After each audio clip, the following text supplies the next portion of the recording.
well, we can see what map we're going to end up on, where the veto ended up at. Once again, though, folks, even though it is our final match in the end of the bracket, it is still going to be a best of one for now, and we're going to end up on for a final match today. We've already had 2 different maps. Today was a little border crazy last week for the Western Conference, but we're going to get more variety this week.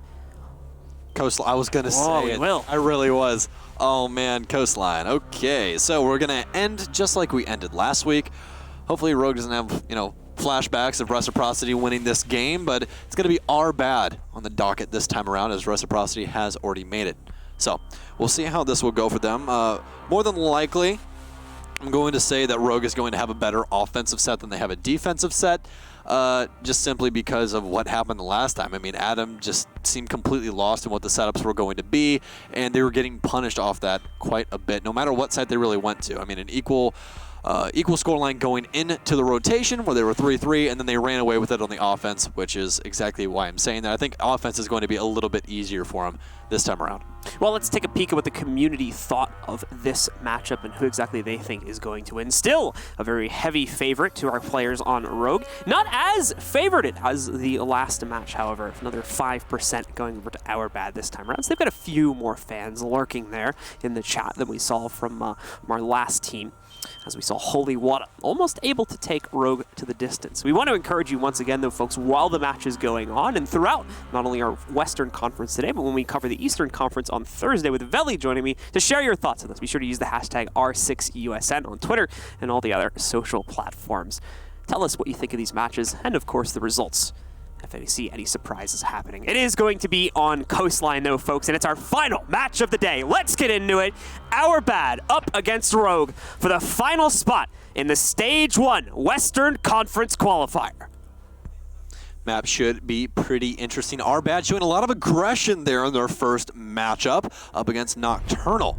And we're going to have just an immediate ban right off rip. It's going to be Capitao again, just recently buffed. Those arrows do so much now, especially with the area of effect that they have. Secondary bans are going to be our bads, as they are the blue team, or the attacking team, and they are going to have their offensive ban first. It's going to be Glaz, which, again, this has been an all-day thing at this point. Glaz, Capitao, Glaz, Capitao, Glaz, Capitao. So, anyways, bans for the defensive side of things will be up next. And once again, it will be our bad on the docket. We'll get that secured in now, and it will be, drum roll please, Echo. So we were going to have that removed off the board. Just simply because those yokais are so good at helping out your roamers and giving you information. And Coastline is a map where you can rotate extremely quickly. And we're going to have Maestro removed. No one wants any of the denial ops today. They're like, we don't want those guys. Too much utility on board from those two. So we're going to get rid of both of them. And this is second more than likely. Second week in a row now that Rogue has left Mira in the pool as well. So I mean, they do start defense. Yeah, it's fair. So when they're given the opportunity to do so, they're going to take that advantage and just choose to ban out the denial operators instead. It's the very similar ban pool to what we saw, at least on the defensive side. I think it's almost the exact same ban pool as what we saw when they played against a Reciprocity in the same position last week. So it's time to see if Rogue can come out on top this time, despite being a man down on their primary roster, or if our bad is going to be able to take advantage of the current strife on the Rogue roster and knock them out of the running here in Stage 1.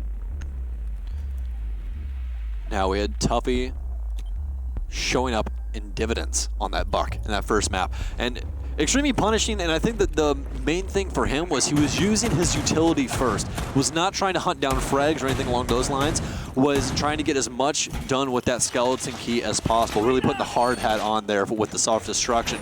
We'll see if he wants to do that yet again. And this is another map that bodes well for soft destruction, and feels like Tuffy is more than likely going to go with the same route. Now, it looks like Rogue is going to opt for more or less heavy roam game here, as they're opening up quite a few different angles as well as hatches, trying to help out their roamers rotate quickly. And exactly what this map is good for. It's a map where soft destruction is incredibly important, and a map where hard destruction actually becomes almost secondary to soft destruction, just due to the relatively open nature that a lot of these sites tend to have compared to a lot of other maps. So if you find a team on the attacking side going in without a hard breacher, it's not too uncommon. Normally we see at least a Hibana being brought in, either that or at least still one Thermite being brought to the table. Very rarely we're going to see two brought to the table, though, which is a more common play that we see in a lot of the other maps, just due to the extra necessity of needing that hard breach. Look at this angle from Vert, though. An easy pop. Say goodbye to Carnage. as already Rogue will get off to a banging start with 1 kill in their favor. Well, that's a way to open the door, at least, for your team to get an early round victory. So it appears that the rest of the squad is already up cool vibes, and Frag Grenade will land on deaf ears, not doing any damage to the defense, but Tuffy was ready for somebody to be inside of 90. Another gunfight taken by Vertical here after he already practically assassinated someone outside with that ACOG, but appears that Arbad is going to choose the slow route here, as the entire east side of the map is owned by Rogue currently. Twitch drone going to end up being lost there. I don't know if that was the first or second one, so we'll see if Arbad still has the potential to use that utility later on in the round. Obviously, the key piece of utility they would have wanted to go in and try and knock out here would have been the mirror windows. I'm unsure if any of them were popped as a result of the Twitch drone being used. We're trying to catch that. We end up swinging by one of them on camera. Vert striking again, though, for his second kill in the round now. Knocks out Tuffy, who nearly got a kill earlier down the 90 hallway with a frag on a grenade, but didn't end up happening. Cali will be able to respond to that by knocking out Vert. However, it's not long before Eclipse jumps into the fight and takes down Rav. Eclipse gonna hop down into Courtyard, and he's gonna get punished by Beastly. These things are starting to equalize out here, but Adam on the roam downstairs inside of the kitchen are playing close as Beastly's gonna get completely removed by that M590. It's gonna be all left up to Cali. F2 by his side. Best weapon arguably on the offense. He's got that ACOG attached to try and take those long-distance gunfights. And that's really what Rogue's playing here, is that long-distance gunfight game. They have so many angles opened up across the map to try and keep pressure on as many rooms as possible, making it very, very hard for Arbad to try and rotate around. This entire wall, you guys can see, is opened on kitchen, which in a traditional sense is reinforced, but they've opted to do something a little bit different. And Adam going to take down Cali on quite a long shot for the SMG-11. Let's take a look at this. Yeah. Adam clicks heads. All right, confirmed. Thought it was going to be a little more impressive than that, to be honest, but we'll take it. I thought it was going to be a pre-fire. Yeah. I thought it was going to be some like super sleek headshot, but it was like, oh, okay, just peeked him. Like, boop. Just reach out there and touch your nose a little bit. Either way, a quick and confident closeout there from Rogue. Arbad spending a lot of time trying to get control over the map, but relatively unsuccessful in that respect.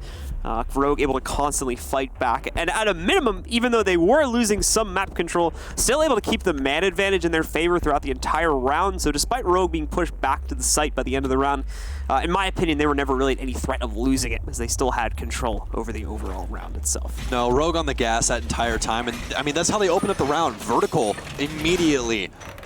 Spawn peek over the Jeep outside, right off of the Lamborghini doorway. So Arbad just not in a very good spot early on, but we'll see if they can get it flipped around this time. I'm guessing that they're going to be ready if someone does try and go for a spawn kill. No, they are not illegal inside of competitive. You can do them, and Vert's going to prove that once again. So They just fail a lot more often, I think. Yeah, it does. I mean, traditionally speaking, people just really aren't ready for it, especially when it's kind of a weird one like the double window. Like traditionally, you'll see them over on the top of main stairs where they'll punch open that and just wait for somebody to rotate past the Jeep over on the right-hand side instead of legitimately the main area. I mean, traditionally speaking, you're going to see them on like the front door, you know, when they're spawn peeking that area. But that's besides the point. I mean, Carnage got immediately removed from the game, but that's okay. Anyways, besides that, Arbad, once again on the offense here for round number 2. Appears that they are going to take things a little bit slower. And you can't blame them. Rogue capitalizing on just some misplays by Arbad the last time, really not respecting the angles that Rogue had made and not really playing the information game on trying to figure out exactly how Rogue had things set up. He's going to punish them, so we'll see if it happens all over again. It appears that they are going to try for a little bit more droning this time around, as Callie's going to recognize out someone inside of Double Bar, and guess what? It's the site, so there's definitely going to be people inside of here as they're trying to hold down Sunrise. Recognized out that Valkyrie is behind the couch. Callie's going to try and hold the tight angle here. Callie wasting no time with that push into the pool door, trying to make his way to the inside and push the site here early on. Or at very minimum, start to put pressure on players like Adam, who are holding behind the bar instead of Sunrise. Also, Callie getting the spot on the rotate holder, so they know that presence will be established. Shuttle trying to go for a Nitro Cell. It's going to be way off the mark, though, so no success found from that. Does put a big hole in the ceiling, though, so if the player tries to roll by, that's upstairs again. Might be able to capitalize on that and push them out. Tuffy will be the first to strike on this round, in fact, but Shuttle seemingly had the position for the kill, but no, gets caught on a reload. Ravs picks up the second. Arbad already had a 2-kill lead here. Shuttle Rock in a hard place there as both of his angles were held. Had to just try and get another mag inside of that MPX, but just did not have enough time. There's going to have to be a full rotate here by Rogue as Sunrise has been completely taken apart by our bad, and not very much damage done to any of the players of our bad either. So they are just trying to find as many angles as they can possibly hold off the last bit of opposition from Rogue, as you guys are seeing Slashhog go for a full rotate through security. He's going to attempt to make this wrap back around, but ultimately the odds are stacked against them now. Still though, this is where we saw our bad messing up even in their previous matchup, as they would have a good starting establishment but were unable to follow it through. Seems as though that may not be as much of a problem. Carnage and Cali following it up with 2 quick kills into their favor. Yes, Slashhook's going to be able to catch this first kill, but as you can see, he's got 4 more players still to take out, and the plant's going down right now here, meaning that unfortunately time is also going to become an issue for Slashhog of these next few seconds. So he's walking right into a pincer setup here too. The cool vibes push, but on top of the player that's still sitting behind Sunrise bars will end a third player that's sitting in the back behind the bomb itself. There's really no winning that situation for Slash, so he's going to get knocked out, and Arbad will take round number 2. You can't second guess. He got to the door and he's like, do I want to go into Sunrise? I don't really know. And then he got shot in his head, and that's really the part that killed him, was, you know, getting shot in the head. Yeah. So yeah, that usually does it. So that's going to be the first round going to our bad, as kind of just a late rotate there by Slash. It just fell on deaf ears. He really did not have any success with it at all. He found 1 kill, but again, that's an exit frag. So it really means nothing on the scoreboard. You might have more kills than your teammates, but at the end of the day, did it win you a round? No, it didn't. In terms of actual impact, not going to be seeing much come out from that one. 6th pick going to be utilized by our attackers. Carnage will do a switch from the Nomad over to the Zofia, adding a little bit more shock value to this push potentially if that pick goes unnoticed. It's going to be Carnage picking it up instead. So we'll see if Arbad is able to levy that appropriately. As here we go into the next round with Rogue reattempting the double bars once again downstairs. Unfortunately, they never really even come close to closing this one out, but is not going to rotate to either of the upstairs sites. We'll stick with it once again and try to adjust from their mistakes in the previous round. This is going to be the 3rd round of Alibi being selected by Slashhog, and Alibi's in kind of a very peculiar spot right now in the meta. So there's a couple different ways that you can use her. The most favored way is to put your alibis on site, or put her inside of those holograms inside of doorways, to where you can try and get some free information just by people pre-firing or trying to get into common spots, even windows sometimes where people have to hop in. And if you disrupt it at all, even with a drone, you can be droning from the other side of the map. If you jump through a hologram, it will mark your location.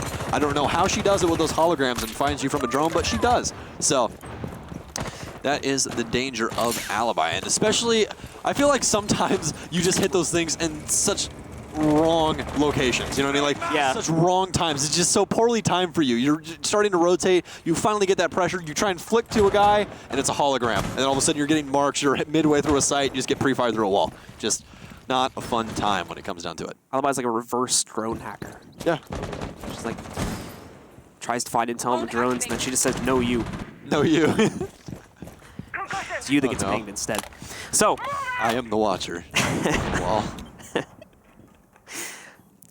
I am the one who pings.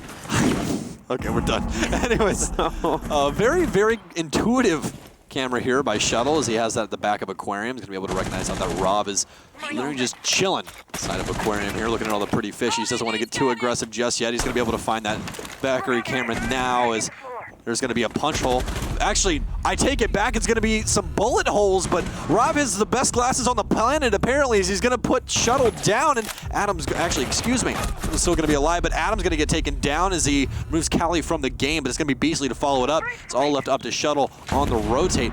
Actually going to be Vert inside of that hole that gets punished, and Shuttle will be able to find Carnage, but he's got 3 more to find diffusers in the hands of Beastly upstairs. Shuttle rotating into Sunrise as Nitro Cell going to come out. Will it be able to confirm? No, it will not. Tuffy will be able to tough this one out as he's going to rotate down the outside balcony staircase. Shuttle, assuming that there are still people upstairs, will rotate, but Drone's going to find him. That's going to be a lot of information, and that's exactly what they're going to need to try and get this take off here. Still plenty of time left on the clock for anyone to really do anything. This amount of bodies still alive on our bad. Really thought they would have at least held the angle for him, but Tuffy's going to get taken down. rotate allocated from Office for the IQ. That's going to be Rav. He really only has Beastly to worry about here, but Beastly is holding such a long angle as he's actually going to be able to find the kill. And as you said, surgical shots all day here from Habana. It's the elite skin. That's what it is. I mean, she can shoot an arrow. Why can't she shoot a bullet? You can see right at the end there, Beastly getting a tiny little glimpse of the head of the Valkyrie, and as such is able to shut the round out. Regardless, though, a good attempt at the clutch coming out there. The last standing player on Rogue. Very mobile playstyle. I believe it was Shuttle, correct? That was last man standing? Correct. Yeah, so really good attempt there from Shuttle to attempt to close it out, constantly changing up his position, keeping the attackers guessing until the very end when he over-peeks the doorway just slightly. May have not even realized it, as like we saw there was just a pixel or two that was out in the open. But ultimately, it was what was given over to Beastly, and it was all he needed to close out with those long-range shots on the Hibana, as people are sniping players all day long with this gun. I guess I have to be a Habana player now. Somebody needs to tell me what their setup is on that. 100%. That's the gun. Yeah, I guess. Who needs glass when you have Hibana, it seems? I'll just stop being an Ash Jaeger man right now. Habana, what's vert play? Doc, done, easy. There it is. Habana Doc man, done. Anyways, that's besides the point, as we are going to be getting into round number 4 here, and Beastly's been showing up. Again, we talked about him a little bit in his prior showings inside of the USN.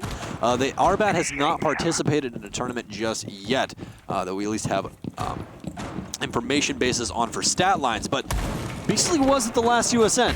He was there with Rise Nation, which has since moved on to 2 separate players in the likes of Acid and as well as Crazy. So he is now with RBAT and really showing off that he's still got it.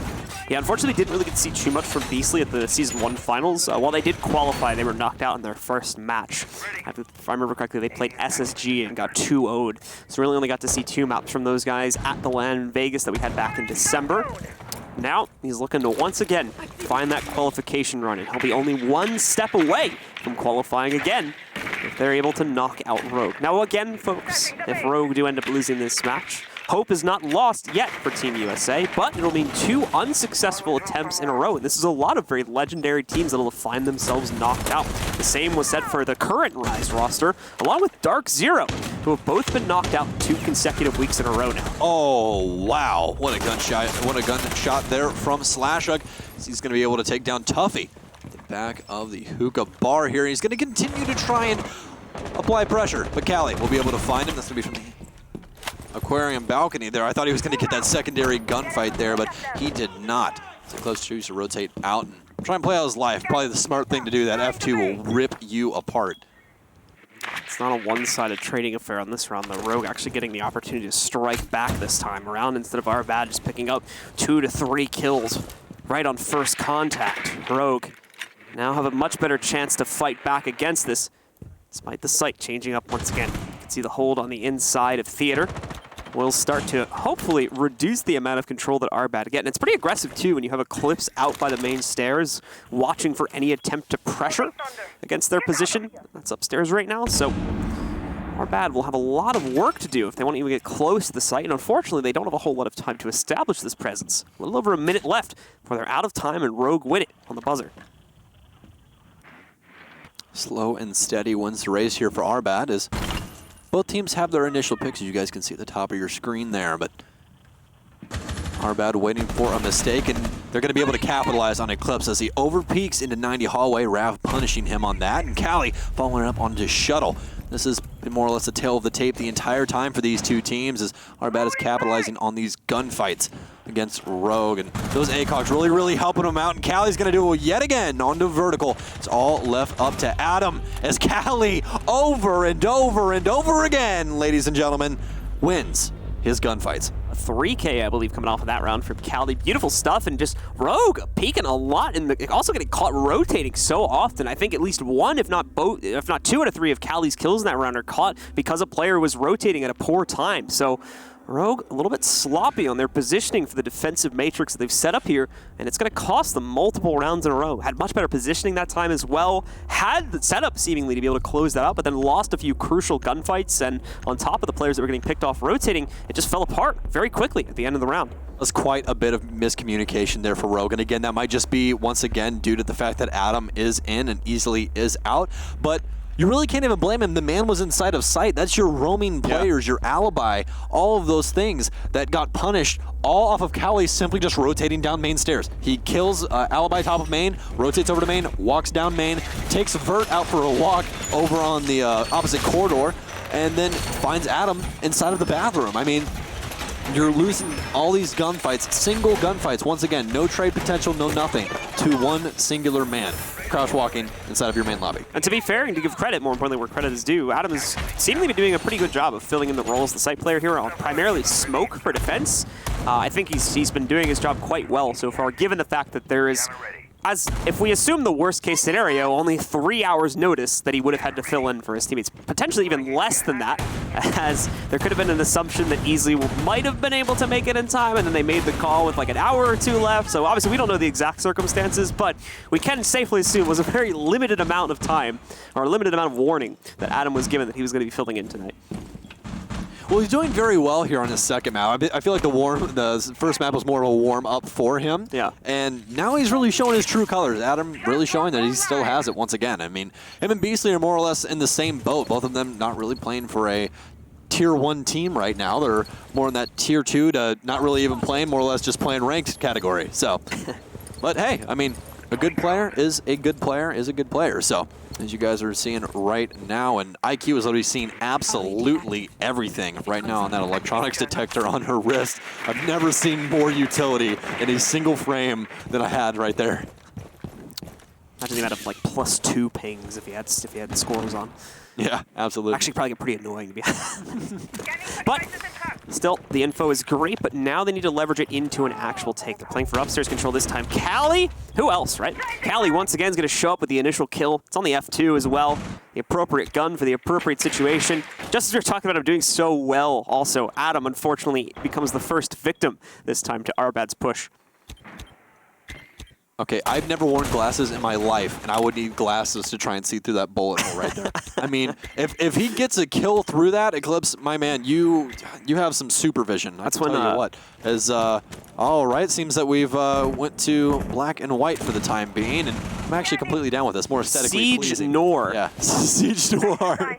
As we are going to have Eclipse over here inside of Blue Bar. Frag Grenade going to come out, deals quite a bit of damage to Eclipse as he's going to try and get aggressive on Office, but chooses to think about it once again as he rotates back in. Drone going to find him though. Slash Hug will take down Rav on the other side of the map. Callie, now recognizing out that there is someone inside of Blue, is going to try and give him a little bit more trouble, or a little bit more something to think about. Is Slash Hug will win his gunfight upstairs. Callie is going to try and find him. He gets the refrag immediately. Callie is literally all over this map. You speak the man's name, and he gets the kill. Eclipse, though, will find Tuffy finally inside of offices, alleviating that pressure.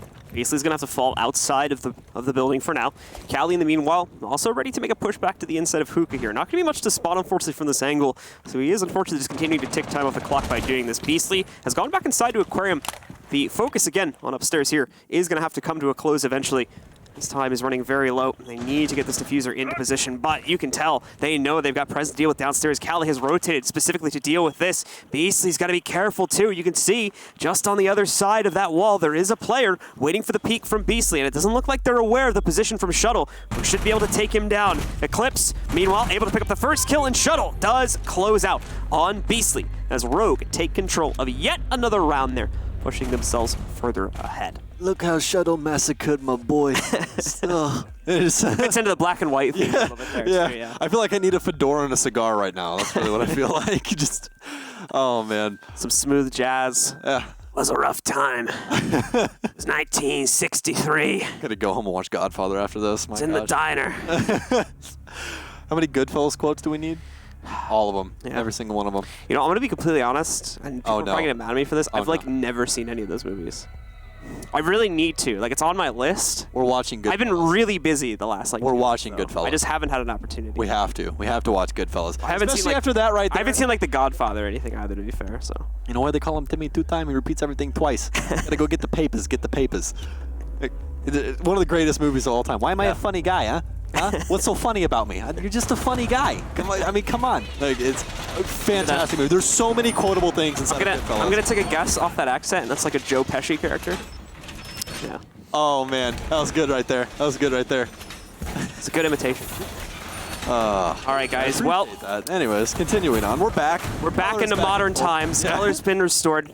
We found the RGB filter. What year is it?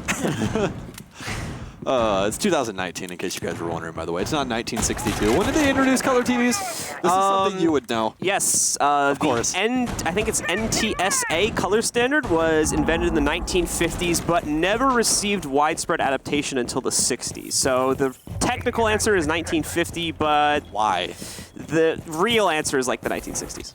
I literally watched a video on this last night. I love you and I hate you all at the same time. I don't understand it. Oh man. That's besides the point. See, though, watching random internet videos at 3 a.m. is a valid strategy. Thanks, Reddit. Anyways, Tuffy, as he's going to push himself up balcony into, you guessed it, the hookah lounge. Yep. They are, once again, taking things a little bit slower here. Callie, once again, on the hunt for that initial frag. And he's found these outside of the building more or less every single round so far. Callie, once again, is going to be trying to do that. Of course, at the start, still looking for some info to play off of here. As he works his way through the aquarium into some of the upstairs. Besides this, the rest of his team has already moved in through hookah, like we talked about before, taking some easy control upstairs. A peek into the hallway works out, actually, for Ver. Wow. Nicely done. And unfortunately, goodbye to the buck, played by Tuffy. So that is going to give Rogue the early 5v4 again. An easy button right here. Just, my gosh, that shot was truly insane by Vertical. As Callie is going to get his drone eliminated and chooses to get aggressive up luggage hallway here. Carnage playing over on top of Cool Vibes. So our bad just trying to search for their pick and try and get things back to equal. As, oh my gosh, Slashhook just going to jump up from behind the couch. Probably could scare the dickens out of him, but going to be able to find that frag. Callie going to go down, and that's going to be a huge, huge impact for Rogue. That's like a great example of an Alibi clone actually working in that situation too, because they had the Alibi in position there in previous rounds as well, and all of a sudden they've been thrown off by it because the Alibi's changed position, and instead it's a different player taking that spot for the defensive side. Good adjustment from Rogue, good little mind game that they're playing into right there. They will pick up another kill a moment later too, brings it into a 4v3 in favor of Rogue here, but Shuttle, a C4 from below, knocks out Carnage. Eclipse will push back in on the Alibi, knocks out Ravs, and very quickly the numbers decrease from 3 down to 1. Beastly alone, that doesn't matter though. He takes out Adam and Eclipse within just a few seconds of each other, has us into a 1v2, but he's incredibly low, can only take one more shot, and he's a dead man. Shuttle going to try and play his time here. Pre-fires come out from Vertical as they are met with repercussion from Beastly, but nothing going to land. Still plenty of time on the board if Beastly wants to try and get a rotate off here, but it seems like he is stuck in his ways. The Shuttle's going to go as far back into sight as possible. Does not want to even give it the chance of losing this gunfight. If he lost this right here, could mean the round. The Shuttle still waiting in line and wait. Vertical, the same boat.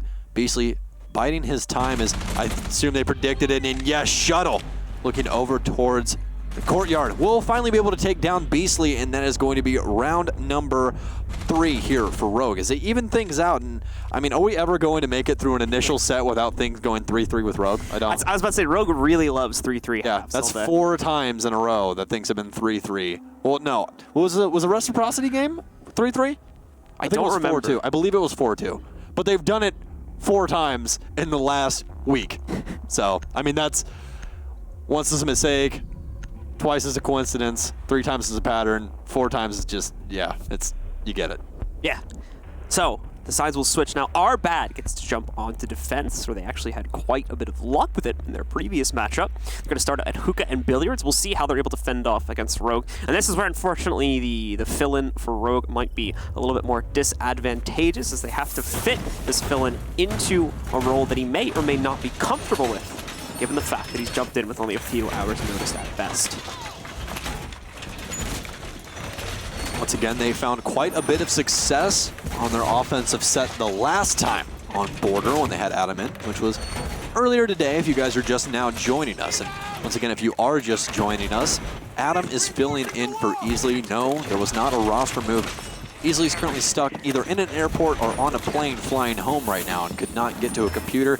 I know he should have just played from the laptop with the airport internet, but we could not get him to do that. So it is going to be Adam, priorly on Obey Alliance. That was his last pro team with the likes of Skies, but he's going to be a rogue player for today. So basically what you're saying is airports need like land centers, right? Absolutely. HyperX arenas and everything. Can't be gaming on Wi-Fi. No Wi-Fi ever. Not the play. Well, we've got Rogue on the board early on here. We're going to see them push primarily from Penthouse side to start things off. Already going to do a little bit of droning work as well. The only one that'll be pushing for the other side is looking like it's going to be Adam at the start. You can even see Zofia trying to check out for a little bit of intel, popping open the wall leading into the bars downstairs. Try and see if they can spot anyone out here. Just a bit of an exploratory phase for Rogue as they do their early round droning. Rogue taking things pretty slow here as see Slash doing some readjustment surgery to the map. Putting up some ways to get through, and I believe he was checking couch there, not making a way for himself to get through. I was going to say, a little bit too close to the wall there, Slash, to make your way to get through there, but no, he was just making sure nobody was behind the couch so that Shuttle could swing in and not die. Probably a smart way. That's a good teammate. Good teammate indeed.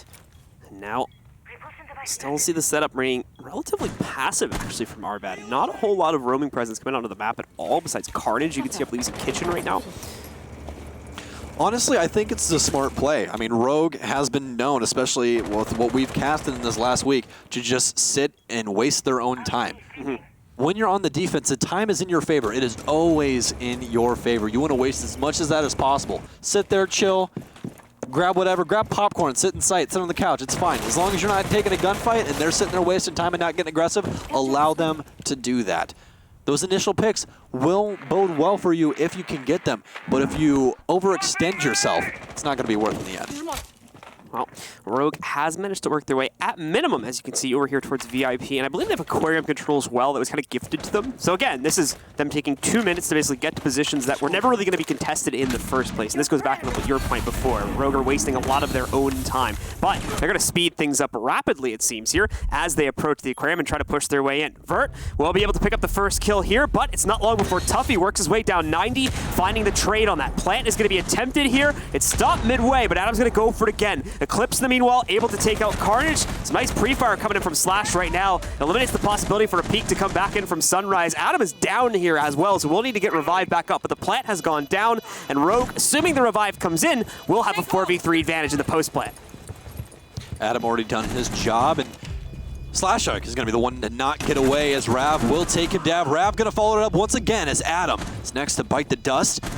Diffuse now going on for Tuffy. This is actually going to get taken down by Eclipse. It's a 2v2. This could get very, very dicey here for Rogue as Eclipse has gone down. It's all left up to Shuttle, but Callie's downstairs. He's going to try and hop outside, but he was ready for it, and he's going to lose the gunfight to Shuttle as round number 4 will be secured. The jump out at the end is going to be a tad too obvious, and regardless of the noise, you can see Shuttle overreacting a little bit there as we saw the boards popping out. But either way, even if he wasn't looking at it, more than likely would have been able to play off of the sound from the reinforcement breaking down and pick up the kill anyway. Good opener once again here from Rogue. Same as our previous map on Border. They'll cut ahead at the beginning of their attacking round and take the lead, 4-3, after eventually falling behind here, and Arbad having a 3-2 lead.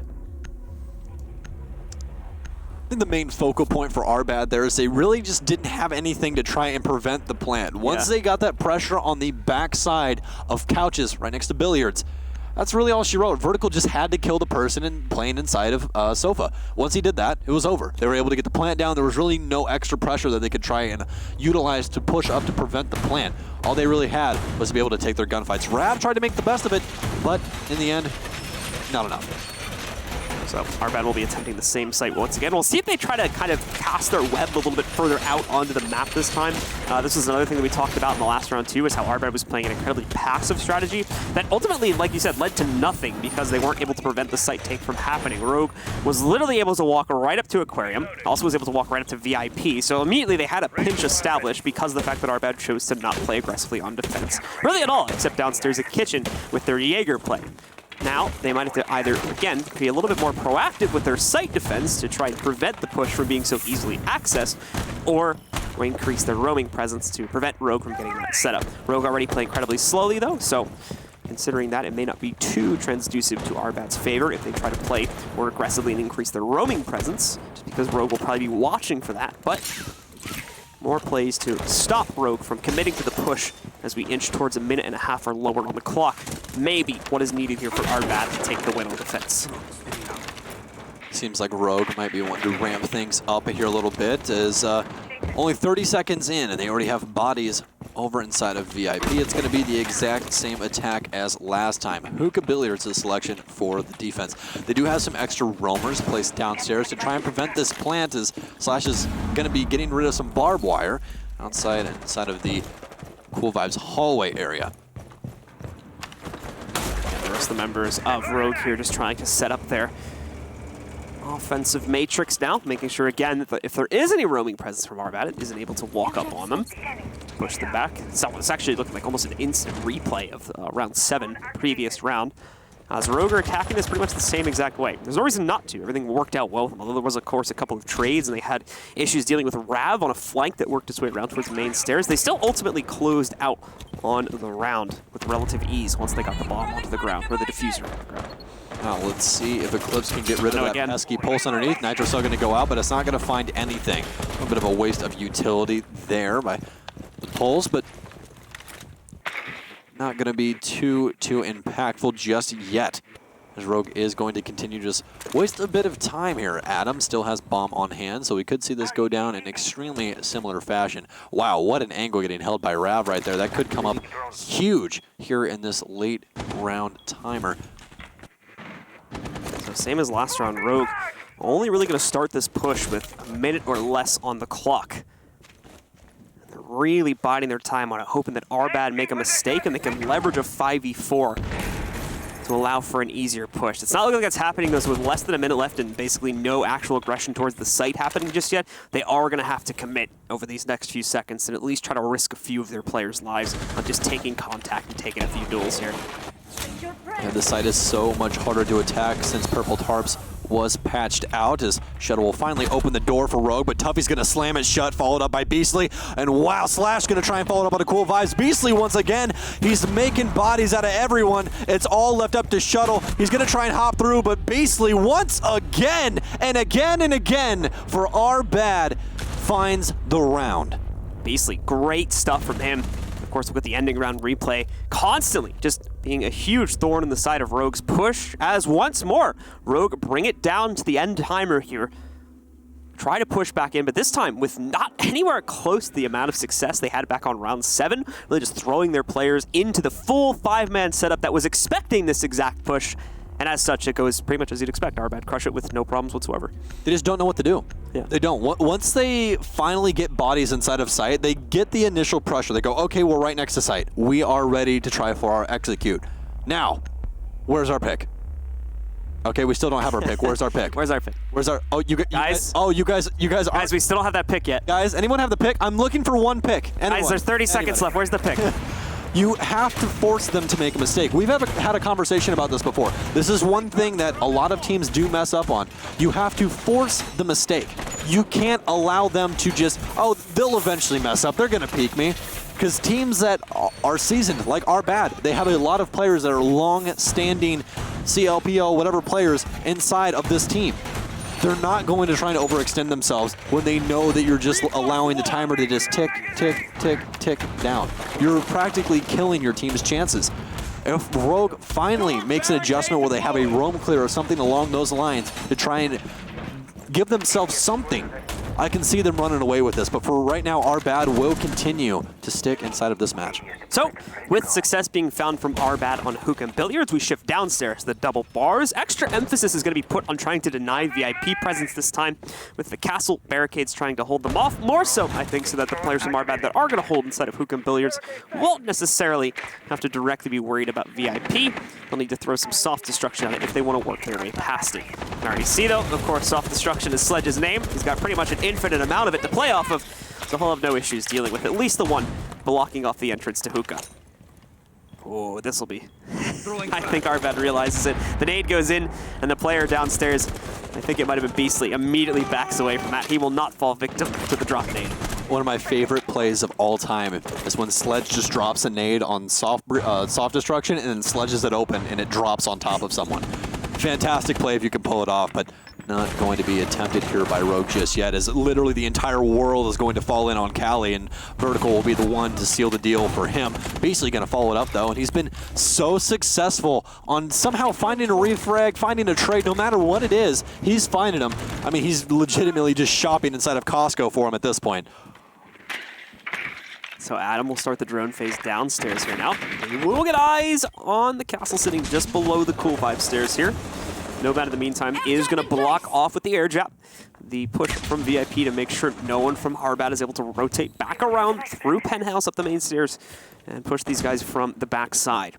Carnage will also be watching that specific flank, I believe, here, and will be the one attempting to pull that off. But like I said before, the air jab's in position, so if he does attempt to go for the full push, he'll have to either spot that or get knocked back by it, revealing his position and possibly allowing Rogue to get the easy kill. Shuttle still upstairs inside of Hookah.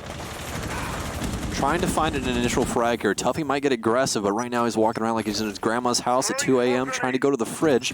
That was a very specific example. I've been there, I've done that. Anyways, Adam going to rotate in for the plant behind B-Bomb.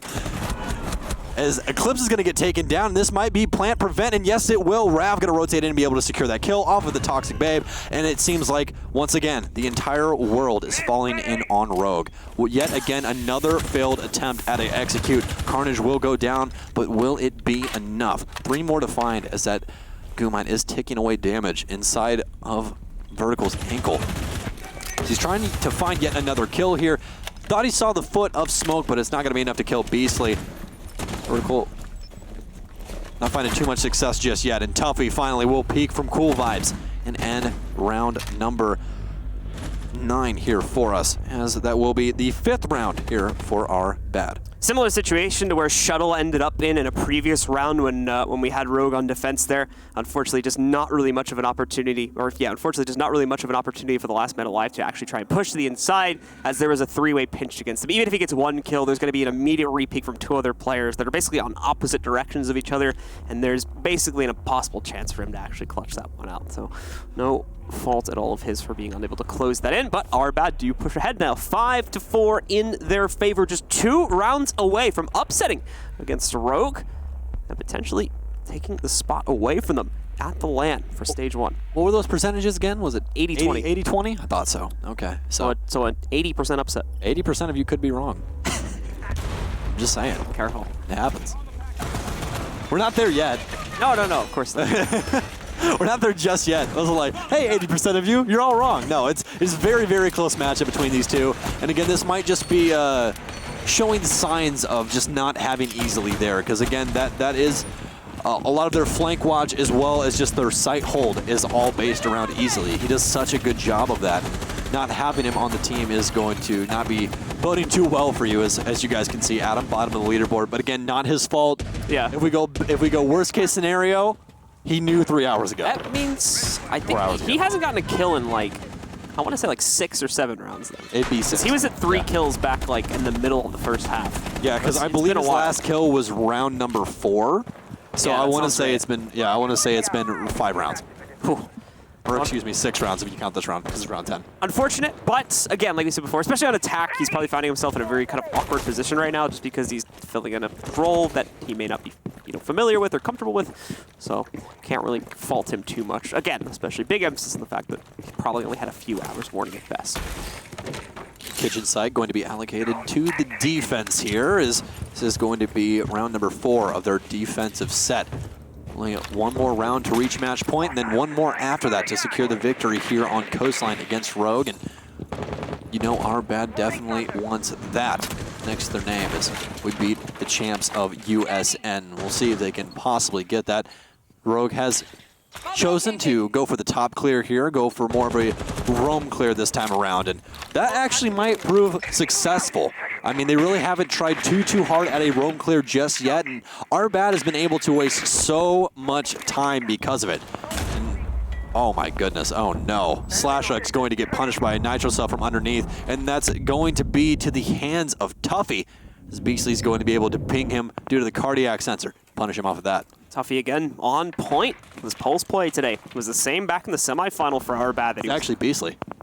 Oh, yeah. Beastly pinged where Tuffy was off the cardiac sensor. I got thrown off because Teamwork makes the dream work, and that's going to be one. I thought it was going to be two, but it's going to be Vert going down to a Nitro. So Adam follows it up, though. Going to try and open up the upstairs as a long-distance gunfight's going to try and get taken from Cali, but Adam will rip that to shreds as they will finally equal things out. An explosive, to say the least, opening to round number 10. You heard we were calling him out for not getting kills in like 6 rounds. How about a double, guys? Thank you very much, Adam.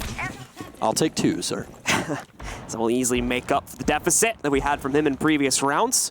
He's back on the fragging charts here. Eclipse just off of finding an angle against one of the players from our bad. That's sitting downstairs. And meanwhile, we're actually going to see Rogue fall back quite a bit, moving away to potentially re-engage another position. Also just trying to check these outside angles a little bit here too. I think they're a little bit cautious of a potential run out or something like that from our bad here. So trying to fall back and take watch of that, but they don't really have time to do this. Again, time's going to become a major issue here for Rogue. We know they're comfortable doing late round executes, but this is pushing. Starting to look like old Vitality here as we are under the 30-second mark, and no one really is exactly where they want to be for an execute. It appears that they are still just waiting for a mistake from our bad, and they're just not going to give it to him. He's trying to read everything out, trying to read all the signs, but Tuffy's going to get knocked on his butt from that air jab, but no one's going to try and capitalize off of it. This is where the pre-fires are going to start to come out. Adam literally just hops inside of kitchen window, gets torn to shreds by the MP5. Eclipse starts to follow it up. He's going to get the refrag, but it's not going to be enough time as our bad will secure round number 6. Now putting them, I believe, only one more round away. One more round. From being able to set Rogue. It's one round. One round away for our bad to beat Rogue for their second attempt to try and get back into the USN finals, or at least get to the next stage. Yeah. And it might fail yet again. It's going to completely knock them out of the running for stage 1 as well. If they drop this, we'll have to see them again in stage 2, which is going to be starting up at the end of June, if I remember the dates correctly, with the playoffs for it being towards the end of July. So we'll have to see them again in summer. It'll be a bit of a break for Rogue, of course, in the USN, but definitely not one that they were expecting, given the competition that they were going up against. Obviously, again, the result against Reciprocity might not have been too much of an unfortunate affair for them, but this one may hurt. And honestly, I think the biggest talking point right here is, even though they do have Adamant, right? They do have Adamant. But we even saw last week when they had the entire roster, things were very close with younger teams. If anything, for you viewers at home that watch competitive quite a bit or only follow your region, and for some reason you're not watching United States Nationals, first of all, welcome. Second of all, things are getting a lot closer in the competitive scene, and that's something that I've wanted for a very, very long time. The pros used to be so far ahead of literally everyone, and things are now seeming to be more on an equal playing field, and it feels really good, man. Feels good, man. It's very cool indeed to see these young guns stepping up and being able to take down some of the greats in North America, some of the top-tier teams here, and upset them, even obviously with the caveat of the fill-in. Let's see, one more round is all that is needed for our bad to complete it. We've mentioned many times tonight, and as you folks that watch more of these Rainbow Six streams, you can probably tell by the lack of the ticker at the top on our 2 colored markers there, it's only one map. There's no hope for redemption in a map 2 or 3 for Rogue. Best of ones. Obviously, again, always an upset potential to come in there with just a few round slip-ups. A veteran team could find themselves at a massive disadvantageous position. The loss they never expected to happen. It is do or die time here for Rogue as the timer slowly ticks on, as that's been basically our main point of discussion this entire map for Rogue, at least. Last time had some quicker executes that worked out in their favor and really just ran all over their opponent. But this time around, definitely not the same. And our bad is definitely playing the right hand. They are just allowing Rogue to just sit and spin on that timer once again. The more time they waste, the harder things are going to be. Now, Eclipse once again trying to find if he can see anyone through any of those walls with that electronic detector on IQ's wrist. But as of right now, it appears that our bad is keeping the same game plan. Allow Rogue to just continue to wind down this clock to where their defeat is inevitable. Let's see if, again, Rogue is going to run the timer very much to its limit here before they even get close to the site. Vertical gets off to a hot start, though, finding Cali, who's been one of the top players in the past. Where did he actually get picked from? Drone hold him. Yeah, I was going to say, was it through the drone hole? 'Cause I Drone hold couldn't him. see where else it would have happened. Oh, man. That's unfortunate. Yeah, unfortunate to say the least, but fortunate if you are a Rogue fan here, is Rav's going to get the immediate refrag, though. That's going to be Adam off the board. All the smoke's going down. Toxic Babe should be secondary after that. That looks like most of the utility from Rogue, but Eclipse going to get aggressive. Vertical going to get taken down the other end of the map, though, as Rav saw him on window, but Eclipse is going to win the gunfight, and that could be what seals this round. Pre-fire coming out from Carnage, but it's not going to land any shots. Nitro Cell coming out. He's assuming he's planting default, but no, Carnage is going to be able to find it. This is what we were talking about earlier. Carnage, so good in these clutch situations, and it's going to come all down to him. 1 versus 2, 30 seconds left. He has the diffuser, though. They have to try and fight him for it. They're both pushed up on top of the balcony, Blue. This is not looking good. It's not looking good at all. The push is going to work its way in from Hookah, and it does appear as though Carnage has the lineup, but he's locked into a position. There's a lot of obstacles around him. He's going to be able to find the first kill, though. Moves past the punch hole lineup. It's over to reinforced territory now. Oh my goodness! The push comes out against him. He's incredibly low. He's going to try to play it towards timing now, but it won't matter. Picks up the 1v2 clutch. They've done it. Our bad complete the upset against Team USA and push themselves into the Stage 1 Western Conference qualifier. And that is a way to close out the map on the back of Carnage, one of the most clutch players for our bad, for that entire team. This means a lot. They will be facing Reciprocity next week. And that'll be next Tuesday, ladies and gentlemen, that match is going to be going on. So our first conference qualifier is set and